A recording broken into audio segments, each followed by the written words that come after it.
Teknologi berkembang cepat di sekitar kita. Selain menciptakan disrupsi ekonomi, teknologi juga merubah dunia usaha.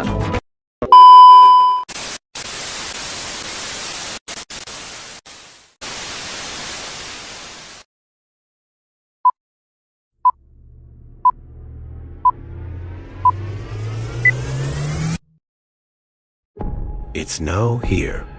Welcome to Vida Cashier. Halo semuanya, perkenalkan nama saya Arya Bintang Jagat dengan NIM M41242321. Saya kali ini ingin mendemonstrasikan aplikasi kasir berbasis desktop dengan alat, yaitu ada di sini ada printer thermal dan di sini ada RFID card.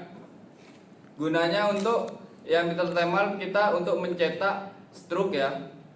Dan RFID card ini untuk misalkan kita akan memasukkan di sini username dengan juga bisa min dan password juga sama. Oke, tanpa berlama-lama kita lanjut ke dari halaman form login, kita langsung diarahkan di aplikasi kami ini dashboard ya, di form login. Jadi kita itu ada dua metode. Kita sudah benar yang pertama itu menggunakan username dan password ke form dashboard. Yang kita kedua itu menggunakan RFID card menggunakan contohnya seperti ini yang udah dicontohin. Nah, jadi kita akan mencoba menggunakan username dan password terlebih dahulu. Di RFID ini kita hanya perlu di tap aja di alatnya. Nah, itu kita langsung masuk ke dashboard ya. Langsung masuk ke aplikasinya. Oke. Selanjutnya saya akan menjelaskan semua yang ada di aplikasi ini. Yang pertama-tama di form dashboard itu kita ada di pojok kanan atas ini, itu ada administrator. Ini adalah nama yang akun yang sedang digunakan. Di atasnya juga ada tanggal pada hari ini. Terus di sebelahnya nama kasir ini itu ada informasi stok ya. Informasi stok ini tujuannya jika stok di bawah 10 itu akan ada notif ya. Di bawahnya ini ada jumlah stok. Di sebelah tengah ini ada total pembelian bulan Juni, itu bulan sekarang ya. Nah, juga ada di sini ada total pembelian, di sini ada total penjualan. Nah, di sini ada grafik macam-macam, ada grafik lingkaran, terus ada batang, terus juga ada grafik chart di sini. Itu penjualan dan pembelian grafiknya. Oke, kita udah di halaman dashboard. Selanjutnya kita akan ke master. Master di sini yang pertama itu ada manajemen produk. Di manajemen produk ini kita ada produk ya.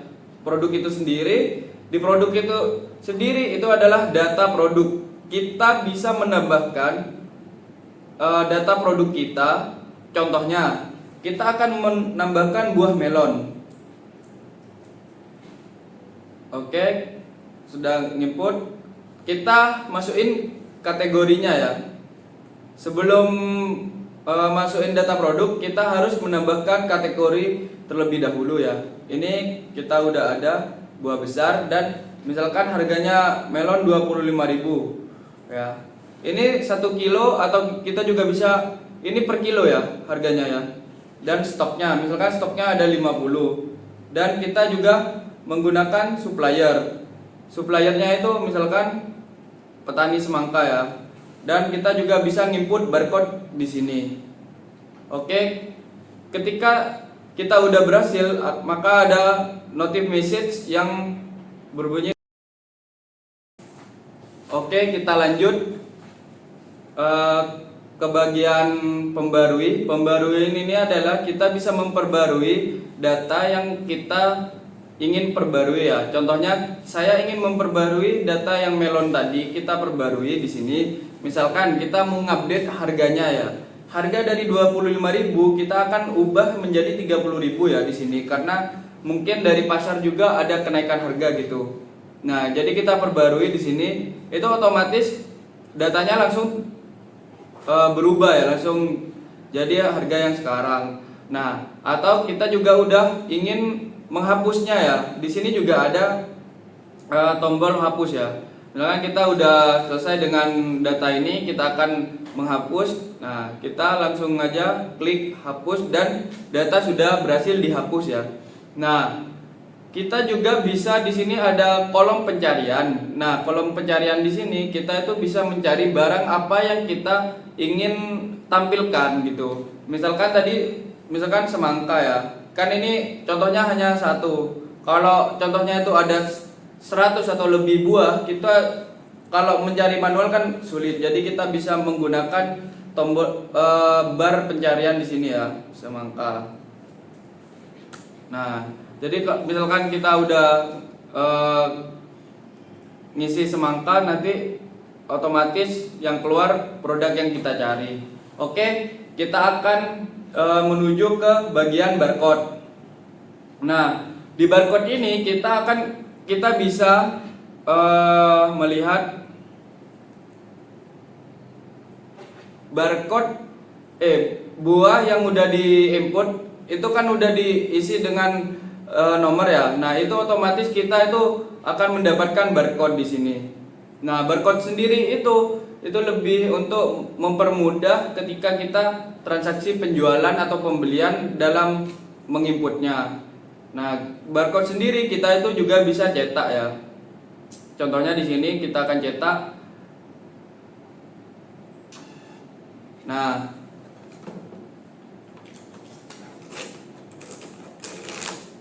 di sini barcode-nya itu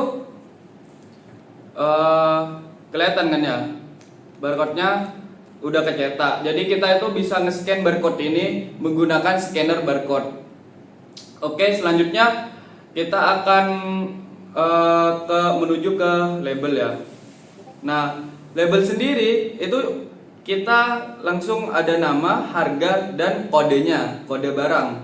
Nah, ini juga sama, kita juga bisa ngeprint labelnya.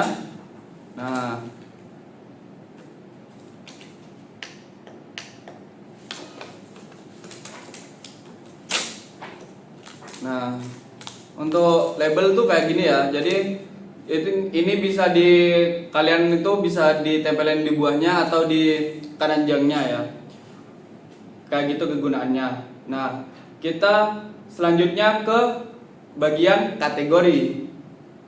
Kategori ini untuk kita itu bisa memfilter atau kita itu bisa mengkelompokkan mana yang buah besar, mana yang buah kecil, mana yang buah langka ya. Itu juga bisa dikelompokkan di bagian kategori. Misalkan kita di sini udah menambahkan buah besar dan kita bisa menambahkan buah kecil. Gini, misalkan buah kecil. Nah, data berhasil ditambah. Jadi kita itu bisa mengkelompokkan produk kita sesuai dengan kelompoknya gitu. Nah, terus kita juga bisa memfilter di sini mencari dengan ID atau nama. Di sini sama ada tombol tambah, perbarui, dan hapus. Oke, selanjutnya kita ke supplier. Nah, di supplier ini kita bisa menggunakan data supplier kita itu untuk mengkategorikan bahwa buah ini dari supplier mana. Terus buah ini bisa kita kontak ke pembelinya, ke supplier yang udah ada di data sini. Misalkan kita akan menambahkan data supplier kita. Misalkan Bapak Sultan, petani leci. Petani leci di sini ya. Kita juga bisa menambahkan nomor HP yang kita udah tahu. Misalkan kayak gini ya, nomor HP-nya, dan kita bisa memberi alamat di sini. Nah, jika udah disimpan, maka otomatis data supplier ini akan ada di database kita, dan kita juga sama bisa perbarui ataupun hapus di sini, dan kita juga bisa cari di kolom pencarian. Nah, Oke, kita akan lanjut ke fitur selanjutnya, yaitu data pelanggan. Data pelanggan ini penting karena kita jika udah mempunyai pelanggan, kita itu bakalan bisa ngetargeting penjualan kita ke data pelanggan ini. Misalkan kita ada promo, kita bisa menghubungi lewat nomor telepon yang ada di data pelanggan ini.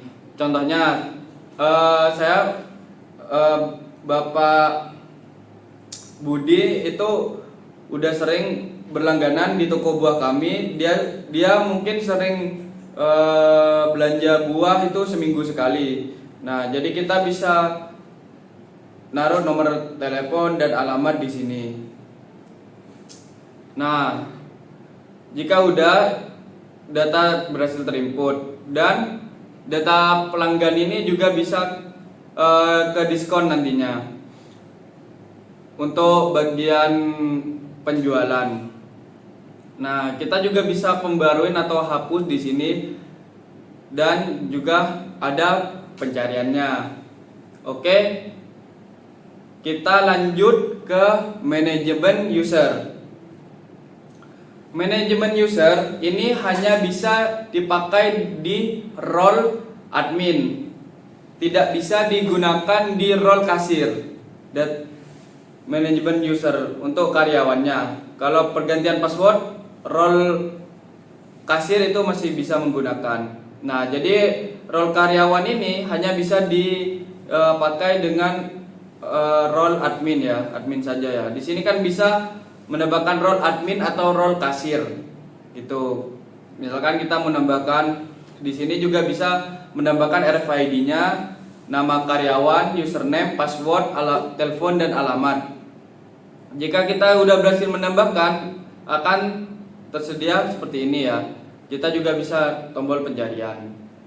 Nah, kita lanjut di pergantian password. Di pergantian password, jika kita ingin mengganti passwordnya ya, menjadi password baru seperti ini.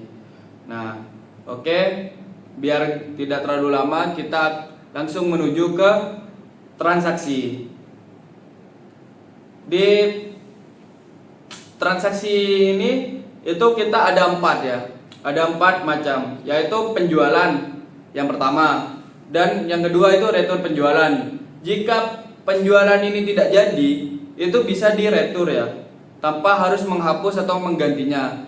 Karena penjualan ini sifatnya itu jika udah di submit itu akan jadi sebuah data, jadinya tidak bisa diubah. Jadi bisanya itu diretur. Makanya kita mengadakan di sini retur penjualan.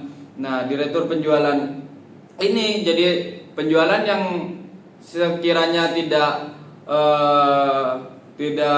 bagus atau ingin diretur, di sini ada retur penjualan. Terus yang ketiga kita juga ada pembelian. Pembelian di sini kita itu untuk nge-restock barang dari penjual. Jadinya kita di sini ada pembelian. Sama seperti penjualan, kita juga ada retur pembelian. Retur pembelian di sini jika pembelian itu tidak sesuai konsep, itu bisa dikembalikan dengan retur pengembalian di sini. Retur pembelian. Oke, kita akan contohkan di penjualan. Penjualan kita tambah di sini. Ya, misalkan kita akan membeli semangka. Ya. Di sini. Semangka stoknya kita lihat itu ada 98. Jika kita membeli lebih dari 98, itu bakalan tidak bisa. Jadi kita misalkan membeli satu, kita input harganya 20.000. Maksud saya kita mau beli 2, jumlahnya 2, itu 20.000. Terus kita bayar sebanyak 50.000. Nah, kita itu ada di sini udah tertera kembalian dan bayarnya. Di sini juga kita ada potongannya. Potongan berapa persen tuh juga ada. Nah, setelah itu kita yang paling penting ada data pelanggannya. jika kita udah ada data pelanggannya, ini enak bagi kasir udah untuk menginputnya. Misalkan Pak Budi beli semangka, nah ini udah ada di sini ya. Nah itu kalau udah selesai semuanya, kita simpan. Nah jika kita udah simpan, kita otomatis di sini keluar struk, dan struknya itu langsung bisa di print ya di sini.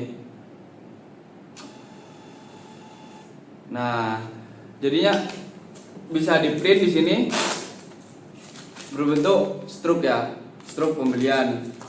Nah jika sudah,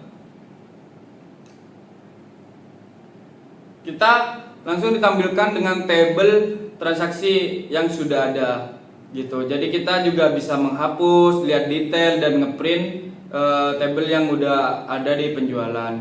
Nah tadi saya agak kelewat, ini di bagian barcode ya. Di bagian barcode itu bisa kita itu mencari barang di bagian barcode di sini yang kita udah input di awal. Oke. Kurang lebihnya seperti itu. Kita lanjut ke retur penjualan. Nah, di retur penjualan kita itu bisa meretur penjualan yang ingin kita retur. Misalkan tadi kan Bapak Budi itu membeli 2 semangka. Semangkanya itu busuk atau apa, jadi kita bisa retur di sini. Alasannya juga ada di sini. Gitu. Nah, jadi returannya tuh bisa returannya tuh berapa untuk uangnya dan jumlahnya itu totalnya berapa, itu bisa di sini. Nah, terus habis itu kita ke pembelian.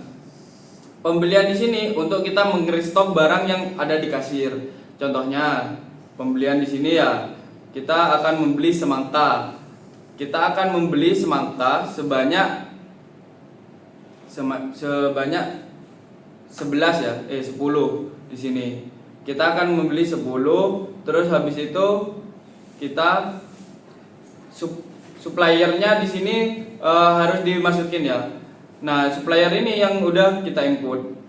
Nah, kalau di sini pembelian tidak ada untuk nominal dan lain-lain. Jadi karena konsepnya pembelian di sini itu kita nge-restock. Jadi bukan struknya itu bukan dari kita. Kita cuman ada bukti transaksinya aja. Nah, misalkan seperti ini, kita langsung eksekusi. Oke. Nah, jadi kita tuh langsung ada struk pembeliannya ya.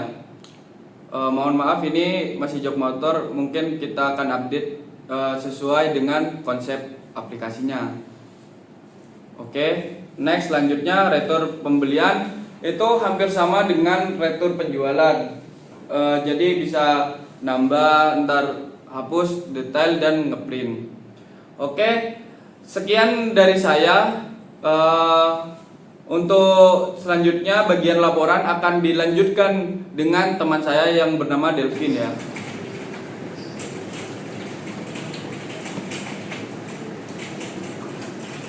Oke, kembali lagi dengan saya Delvin dengan NIK 44 dari 200. Oke, jadi di kesempatan kali ini saya akan menjelaskan tentang laporan produk.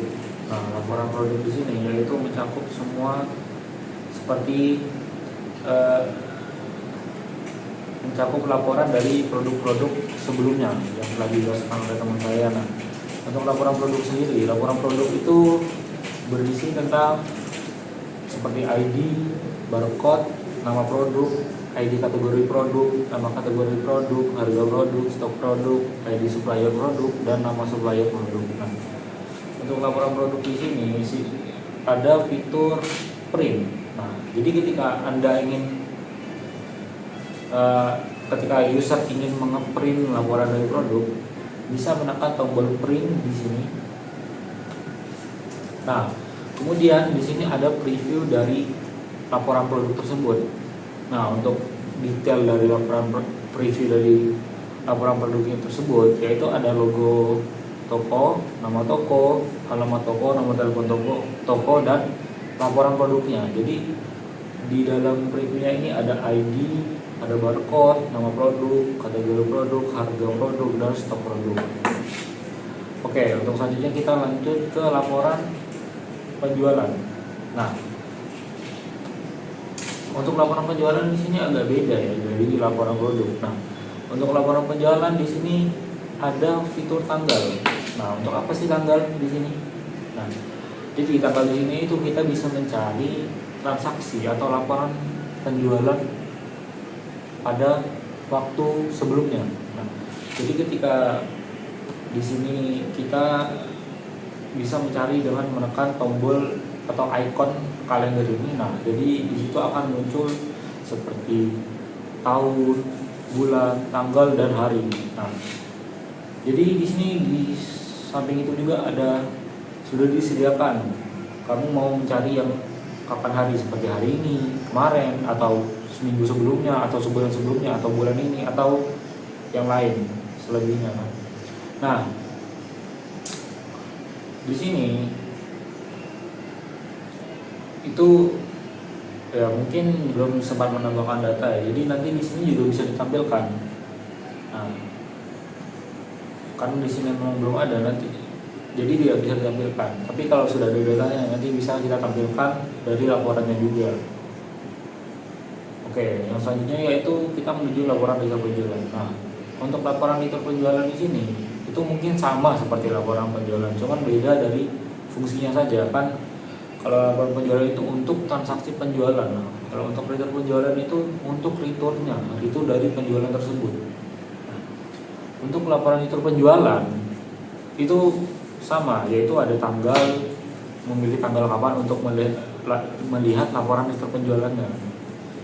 Mungkin yang beda di sini dari ID, yaitu ID-nya itu ID return penjualan, terus jumlah return penjualan, terus subtotalnya return itu, dan alasan return. Nah, jadi kenapa kita menambahkan alasan return? Supaya kita bisa tahu alasan kenapa pelanggan ingin mereturn atau kita ingin mereturn ke supplier gitu. Jadi supaya jelas, supaya alasan return itu bisa diterima, supaya masuk akal. Jadi tidak sembarangan return gitu. Dan kita lanjut ke laporan selanjutnya, yaitu ada laporan pembelian. Nah, laporan pembelian ini itu sama seperti laporan penjualan, ada ID transaksi, tanggal, nama supplier. Oh ya, mungkin ini yang agak beda. Jadi kita itu maksudnya laporan pembelian di sini kita yang membeli dari supplier begitu. Jadi di sini ada nama supplier, ID produk, barcode, nama produk, kategori produk, harga, jumlah, dan subtotal dari produk. Nah, untuk fitur lain-lainnya seperti tanggal itu sama, dan juga ada laporan. Nah, saya lupa untuk menjelaskan bahwa di sini itu ada bar search. Nah, jadi ketika Anda ingin mencari data pembelian atau penjualan, itu kan misalnya datanya sudah banyak, itu bakal pasti pasti user akan kesusahan untuk mencari data dengan cara manual, dengan cara meng-scroll atau mencari data sesuai dengan nomor, sedangkan nomor atau ID transaksi itu lumayan banyak dan acak kan. Nah, jadi kita di sini menambahkan fitur bar searching. Jadi kita bisa mencari data produk yang ingin kita cari dengan mengetikkan nama. Nah, untuk contoh, karena di sini memang belum ada, jadi kita tidak bisa menggunakan fitur search sementara begitu. Oke, untuk selanjutnya itu ada laporan fitur pembelian. Nah, untuk laporan fitur pembelian ini sama saja sebetulnya. Mungkin ya itu dari fungsi saja, yaitu untuk return. Jadi di sini itu include seperti tanggal juga, fitur bar search, dan juga ID pembelian, nama produk, nama supplier, dan lain-lain. Dan juga ada alasan fitur juga begitu.